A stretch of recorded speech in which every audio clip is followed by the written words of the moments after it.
Bueno, buenas tardes, mi nombre es Edwin Olarte y voy a dar la prédica de homilética por medio de este video.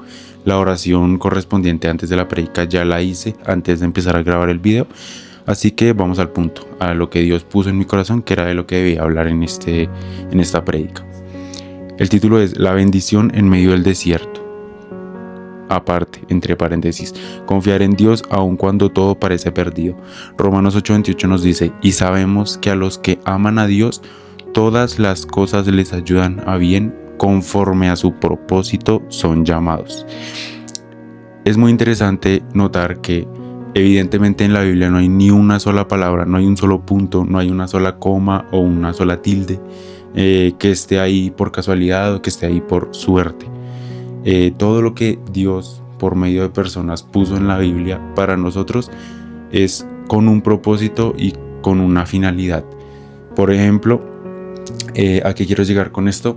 Pues que Dios sabía desde el inicio que todos sus hijos, en el momento en el que tuvieran que pasar por una prueba o por una dificultad, o como lo dice este estudio, por su desierto, iban a tener esta necesidad humana y débil de dudar de: si Dios me está pasando por este desierto, es porque no me ama, es porque no me escucha, es porque simplemente no me considera su hijo. O este pensamiento cristianamente inmaduro de pensar: ¿por qué a esta persona que es pecadora le da tantas cosas, le da carros, les da dinero, y a mí que obedezco, entre comillas, sus mandamientos, simplemente no me bendice? Es un pensamiento inmaduro que solemos tener las personas cristianas al inicio de nuestra juventud cristiana, por así decirlo. Entonces, este versículo de Romanos 8:28 obviamente no está en la Biblia porque sí, sino que Dios desde el principio supo que era algo que nosotros íbamos a necesitar en el futuro para no tener estos pensamientos inmaduros, o para poder contraatacarlos, mejor dicho. Y bueno, me alargué un poco. Así que vamos con el primer punto, que sería: ¿cuál era el objetivo de Dios al poner en Pablo estas palabras para sus hijos? Ese era el primer punto en Números Romanos, así que vamos con el primer punto. El Señor sabía que cuando fuera nuestro turno de pasar en un desierto, por nuestra humanidad nos inclinaríamos a creer que no nos ama o que no nos escucha, por no darnos siempre lo que para nosotros es bueno. En Salmos 37, 23 y 24 Dios nos ayuda, ya que dice: cuando a Dios le agrada la conducta de un hombre, lo ayuda a mantenerse firme. Tal vez tenga tropiezos, pero no llegará a caer, porque Dios le dará su apoyo. Vamos a desglosarlo parte por parte para que podamos entenderlo mejor. Bueno, al principio dice: cuando a Dios le agrada la conducta de un hombre. ¿Qué quiere decir esto? Que cuando un varón es un varón, como el varón de Job 1:1, que dice: hubo en tierra de Uz un varón llamado Job, y era este hombre perfecto y recto, temeroso de Dios, apartado del mal. Cuando eres un varón, o una mujer, en mi caso un varón, temeroso de Dios y apartado del mal, perfecto y recto, Dios no te va a dejar caer. Entonces tú sabes que si estás en un desierto, no es que no te ame, no es que no te escuche, sino que realmente lo que Dios quiere es mostrarte un propósito en tu vida o ayudarte con algo. Así que ese sería el primer punto.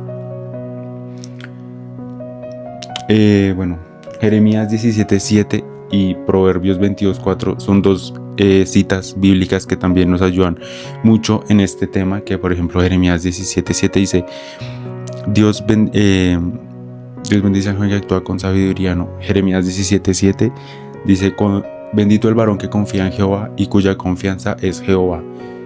Dios muchas veces con los desiertos lo que quiere es ayudarnos a que confiemos en Él, a pesar de que sintamos que no está ahí, porque muchas veces Dios trabaja en el silencio. Así que Jeremías 17:7 lo que nos dice es que Dios nos ama a todos, ¿no? Pero Dios valora mucho a sus hijos que a pesar del desierto confían en Él. Dios, bendito el varón que confía en Jehová y cuya confianza es Jehová. Proverbios 22:4 que dice: riquezas, honra y vida son la remuneración de la humildad y del temor a Jehová. Ahora, ¿a qué quiero llegar con este Proverbios 22:4? Pues es un testimonio de vida que Dios me hizo pasar a mí como prueba, que era que yo hace cierto tiempo sentí que el Espíritu Santo, que Dios por medio del Espíritu Santo me dijo que era mi momento de emprender en un negocio de hamburguesas, así que yo confié en Dios. Tuve fe, monté el negocio, todo esto, y yo en mi pensamiento humano inmaduro cristianamente dije, listo, Dios me va a bendecir inmensamente en la economía, me va a ir súper bien, no sé qué. Pero resulta que no, resulta que hay menos de 7, 8 meses el negocio quebró, quedé antes con deuda, me sentí terrible, y pues por causa de esto empecé a tener esos pensamientos inmaduros cristianos de Dios no me escucha, o ¿por qué Dios me puso en el corazón a hacer esto cuando no me iba a ir bien? Y entonces es cuando Dios me dio, entre comillas, una bofetada, mostrándome todo lo que realmente en base a eso me había ayudado, que era que por medio de esa prueba que yo sentía que era que me arrancaba mi futuro prácticamente, Dios me enseñó a ser más humilde, Dios me dio mucha sabiduría, Dios me enseñó mundanamente muchas cosas que pude poner en práctica para ser quien soy ahora, actualmente, con el negocio que tengo y toda la cuestión. Así que muchas veces no hay que fijarnos en el desierto que Dios nos pone, sino en la bendición que hay detrás de él, como dice en el título. Segundo punto, número Romanos dice: ¿qué pensamiento debo tener en medio del desierto? Un verdadero creyente debe entender que el único objetivo de Dios al permitir un desierto en su vida no es que tanto pueda sufrir, sino que tanto pueda aprender por medio de él. Santiago 1, 2 al 5 es una cita que me gusta mucho, que dice: hermanos míos, tened por sumo gozo cuando os halléis por diversas pruebas, sabiendo que la prueba de vuestra fe produce paciencia. Mas tenga la paciencia su obra completa, para que seáis perfectos y cabales y no os falte cosa alguna. Y si alguno de vosotros tiene falta de sabiduría, pídala a Dios, quien la da abundantemente y sin reproche. Vamos a desglosarlo un poquito también, tratando de no desperdiciar mucho tiempo. Dice: hermanos míos, tened por sumo gozo cuando os halléis por diversas pruebas. No podemos permitirnos tener esta actitud de que cuando estamos en un desierto estar tristes. Pues evidentemente somos humanos, ¿no? No nos vamos a poner genuinamente muy felices, pero tenemos que ser maduros y entender que una prueba realmente es una bendición. Así que debemos estar profundamente alegres al entender que si estamos pasando por un desierto, aunque sea un desierto fuerte, eso lo único que quiere decir es que Dios ve algo en nosotros y necesita desarrollarlo por medio de ese desierto. Así que la segunda parte de Santiago 1, 2 al 5 dice que por medio de esta prueba que nos prueba nuestra fe, valga la redundancia, eso nos va a producir paciencia. Mas tenga la paciencia su obra completa, para que seáis perfectos y cabales y no os falte cosa alguna. Es decir, cuando Dios prueba nuestra fe por medio de un desierto, eso lo que nos va a dar es una bendición mucho más grande que eso que queríamos, que es paciencia. La paciencia es muy importante para la vida de un creyente, es de las cosas más importantes, evidentemente ligado con la fe. Y es que la fe y la paciencia son de las cosas más importantes, pero no lo son todos. Porque en la Biblia no solo dice que nosotros somos salvos por fe y no por obras, sino que también dice que la fe es muerta sin obras. Así que hay que encontrar ese equilibrio y pues siempre tener ese pensamiento de que después de la prueba viene la paciencia, la mejora en la paciencia, pero esa paciencia no puede quedarse como simple paciencia, sino que tiene que tener su obra completa. Es decir, no podemos simplemente esperar a ser un poquito más pacientes por medio de la prueba y listo, no. Tiene que venir con su obra completa, que su obra completa, digamos en este caso, podría ser estudiar más de las escrituras, para que en la próxima prueba podamos aprender aún más, podamos ver diferentes ángulos de cómo ve Jesucristo nuestra prueba y no como la vemos nosotros humanamente, y etcétera. Tercer punto, en Números Romanos, que dice: ¿cómo actúa Dios en medio de nuestra prueba? Dios jamás nos suelta. Dios jamás suelta a nuestra suerte en medio de un desierto. Él nos acompaña y nos encamina constantemente por medio del Espíritu Santo como pastor a sus ovejas. Vamos a apoyar esto también con otro versículo, que es Salmos 121:3, que dice: Dios no hará tu pie al resbaladero, ni se dormirá el que te guarda. ¿Esto qué quiere decir?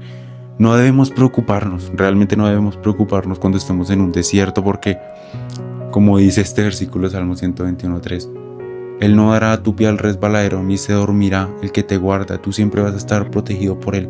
Que tú estés en un desierto no quiere decir que Dios te haya dado la espalda. Si tú eres un varón perfecto y recto, temeroso de Dios y apartado del mal, debes estar feliz y confiado en que en la prueba Dios en realidad está a tu lado. Jesús sigue contigo y te está ayudando y te está encaminando por medio del Espíritu Santo para que tú sepas cómo lidiar con la prueba y cómo lidiar con cada situación que se te pone enfrente, para que puedas ser un cristiano maduro y puedas tomar la decisión correcta en medio de la prueba y no pensar cosas inmaduras, como es lo que he venido diciendo en todo este estudio. Segundo punto, podemos confiar plenamente en que Dios en cualquier situación o momento de nuestras vidas nunca nos va a soltar ni va a dejar de ser fiel. Como dice en Salmos 9:10, en ti confiarán los que conocen tu nombre, por cuanto tú, oh Jehová, no desamparaste a los que te buscaron. ¿Esto qué quiere decir? Dios, a pesar de que nosotros no somos fieles, Dios siempre va a ser fiel en nuestras vidas.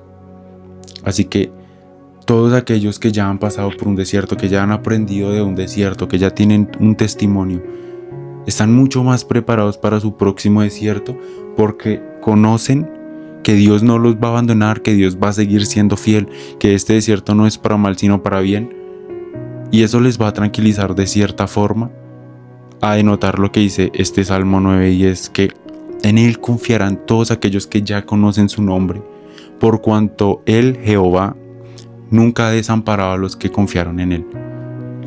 Así que esto es otro punto muy importante que debemos tener en cuenta. Cuarto punto, número Romanos. ¿Qué actitud y pensamientos debemos tomar en nuestro próximo desierto? Confiar en el propósito del Señor en nuestras vidas es sin duda la mejor decisión, es la decisión más sabia que puede tomar un creyente sin importar cuál sea su desierto.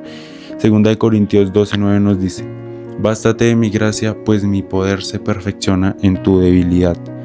Es de suma importancia que estudiemos las Escrituras para saber de qué forma Dios quiere hablarnos, de qué forma Dios quiere que lidiemos con diversas situaciones, con el fin de que seamos obedientes a su palabra y actuar como verdaderos hijos de Dios, no como simples simpatizantes de la palabra.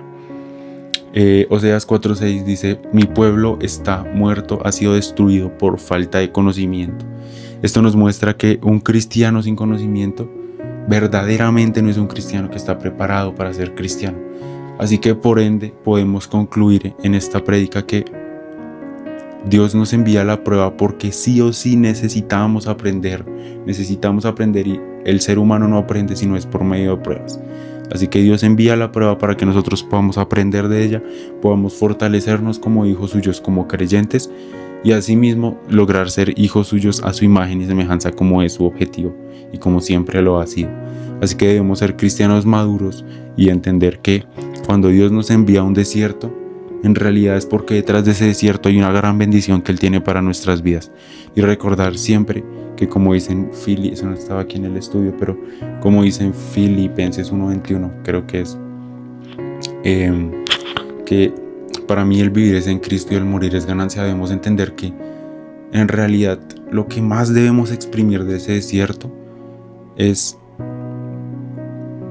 que me ayuda esto a ser un mejor creyente y a ayudar a otras personas a llegar al reino de los cielos. Realmente no nos tenemos que enfocar tanto en las cosas del mundo, sino más que nada poner nuestra mirada en las cosas de arriba.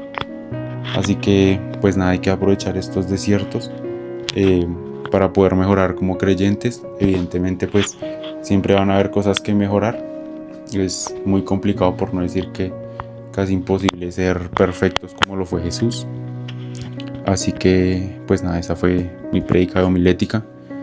Entiendo que no lo hice de la mejor forma posible, no fue una prédica muy bien hecha, tuve bastantes errores de hecho, pero pues estoy en proceso de mejora y estudiando día a día para poder hacerlo de una forma mucho mejor. Gracias.